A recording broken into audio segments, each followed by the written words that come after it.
രാവിലെ എണീക്കും എന്ന് ഉറപ്പില്ലാത്ത ഈ ലോകത്ത് നമ്മൾ എന്തിന് അഹങ്കാരം കാണിക്കണം? നമ്മുടെ ശരീരം വേദനിപ്പിക്കാൻ എല്ലാവർക്കും കഴിയും. പക്ഷേ നമ്മുടെ മനസ്സിനെ വേദനിപ്പിക്കാൻ നമ്മൾ ജീവന തുല്യം സ്നേഹിച്ചവർക്ക് മാത്രമേ കഴിയൂ. മായ്ച്ചു കളയണം ചില വാശികൾ, പറഞ്ഞു തീർക്കണം ചില പരിഭവങ്ങൾ, മാറ്റിക്കൊടുക്കണം ചില തെറ്റിദ്ധാരണകൾ. നാളെ നമ്മളിൽ ആരുണ്ടാവുമെന്ന് പറയാൻ പറ്റില്ല. ജീവിച്ചിരിക്കുമ്പോൾ എത്ര വലിയ വീട് വച്ചാലും, എത്ര വലിയ വാഹനങ്ങൾ സ്വന്തമാക്കിയാലും, എത്ര ബാങ്ക് ബാലൻസ് ഉണ്ടാക്കിയാലും കല്ലറകളുടെ വലിപ്പം തുല്യമായിരിക്കും. എളിമയോട് ജീവിക്കുക, പരസ്പരം സഹായിക്കുക, സ്നേഹം പകുത്തു നൽകുക. പഞ്ചസാരക്കും ഉപ്പിനും ഒരേ നിറമാണ്, പക്ഷേ രണ്ടിൻ്റെയും രുചി വളരെ വ്യത്യസ്തമാണ്. അതുപോലെയാണ് ചില സുഹൃത്ത് ബന്ധങ്ങളും. സ്നേഹിക്കാനൊരു മനസ്സുണ്ടെങ്കിൽ പിന്നെ കുറവുകൾക്കൊന്നും അവിടെ സ്ഥാനമില്ല. കുറവുകൾ അറിഞ്ഞു സ്നേഹിക്കുമ്പോഴാണ് സ്നേഹം യാഥാർത്ഥ്യമാവുന്നത്.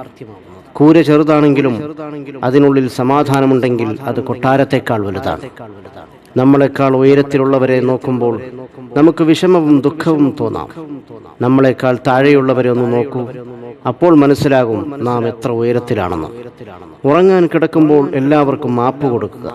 ശുദ്ധ മനസ്സോടെ ഉറങ്ങാൻ ശ്രമിക്കുക. സ്നേഹം ചെറുപ്പത്തിൽ സൗജന്യമായി ലഭിക്കുന്നു. യൗവനത്തിൽ അതിനായി അധ്വാനിക്കേണ്ടി വരുന്നു. വാർദ്ധക്യത്തിൽ അതിനായി യാചിക്കേണ്ടി വരുന്നു. ചിലർ നിങ്ങളുടെ മുന്നിലെത്തുന്നത് ഒരു അനുഗ്രഹമായിരിക്കും. ചിരിക്കുന്ന മുഖങ്ങൾ സൂചിപ്പിക്കുന്നത് അവർക്ക് ദുഃഖമില്ലെന്നല്ല, മറിച്ച് അത് കാണിക്കാതിരിക്കാനും കൈകാര്യം ചെയ്യാനും അവർ പഠിച്ചിരിക്കുന്നു എന്നതാണ്. സ്വന്തമെന്ന് തോന്നുന്നവരോട് എന്തും നമ്മൾക്ക് സംസാരിക്കാൻ കഴിയും. എന്നാൽ വായിൽ നിന്നും പ്രതീക്ഷിക്കാതെ കേൾക്കുന്ന വാക്കുകൾ മനസ്സിൽ വല്ലാതെ മുറിവേൽപ്പിക്കും. ജീവിക്കാനുള്ള ഒരു അവസരവും പാഴാക്കരുത്. കാരണം ജീവിതം തന്നെ ഒരു അവസരമാണ്.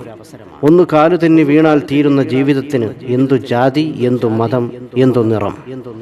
ശരീരത്തിൽ ജീവനുള്ളപ്പോൾ മുഖത്ത് നോക്കാൻ ആർക്കും സമയമില്ല. എന്നാൽ മരണപ്പെട്ടാൽ ആ മുഖം കാണാൻ തിരക്കുകൂട്ടുന്നു. ഓർക്കുക, ജീവൻ പിരിഞ്ഞിട്ട് മുഖത്ത് നോക്കുന്നതിനേക്കാൾ നല്ലത് ജീവിച്ചിരിക്കുമ്പോൾ നിറമനസ്സോടെ മറ്റുള്ളവരുടെ മുഖത്ത് നോക്കി പുഞ്ചിരിക്കുന്നതാണ്.